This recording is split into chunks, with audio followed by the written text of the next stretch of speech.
ఈరోజు మనం కరకరలాడే క్రిస్పీ జంతికలు చేసుకుందాం. నేను చెప్పినట్లు చేసుకుంటే ఎక్స్ట్రా క్రిస్పీ అండ్ టేస్టీగా ఉంటాయి. మరెందుకు ఆలస్యం, మనం కూడా ట్రై చేసేద్దాం. ముందుగా 2 కప్పుల బియ్యం పిండి తీసుకొని దాంట్లోనే 1 కప్పు వరకు శనగపిండి వేసుకోండి. దాంట్లో 1 స్పూన్ ఉప్పు, 2 స్పూన్ల కారం, 1 స్పూన్ వాము వేసుకొని దాంట్లో 1 స్పూన్ జీలకర్ర, కొంచెం బటర్ వేసుకోవాలి. ఇలా వేయడం వల్ల మురుకులు గుల్లగా క్రిస్పీగా వస్తాయి. ఈ మొత్తాన్ని బాగా కలుపుకోండి. కలుపుకున్న తర్వాత పిండి చేయితో పట్టుకుంటే ఈ విధంగా ముద్దగా రావాలి. ఇలా అయితేనే జంతికలు క్రిస్పీగా వస్తాయి. తర్వాత దాంట్లో కొంచెం కొంచెం నీరు వేసుకొని మొత్తాన్ని ఒక ముద్దలాగా చేసుకోవాలి. ఇప్పుడు మురుకుల గొట్టంలో నూనె వేసి దాంట్లో కొంచెం ముద్దని తీసుకొని పైన చూపిన విధంగా ప్లేట్లో జంతికల్లాగా వేసుకోవాలి. ఇలా చేసుకున్న వాటిని బాగా వేడిగా ఉన్న నూనెలో మాత్రమే వేసుకోవాలి.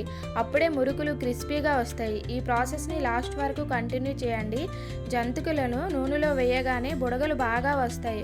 మొత్తం బుడగలు ఆగినాక బయటికి తీయాలి. అప్పుడే లోపల అనేది క్రిస్పీనెస్గా ఉంటుంది.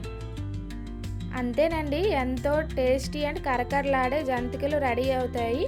వీటిని మీ ఇంట్లో కూడా ట్రై చేసి ఎలా వచ్చాయని కామెంట్ చేయండి. Do like and subscribe for more videos.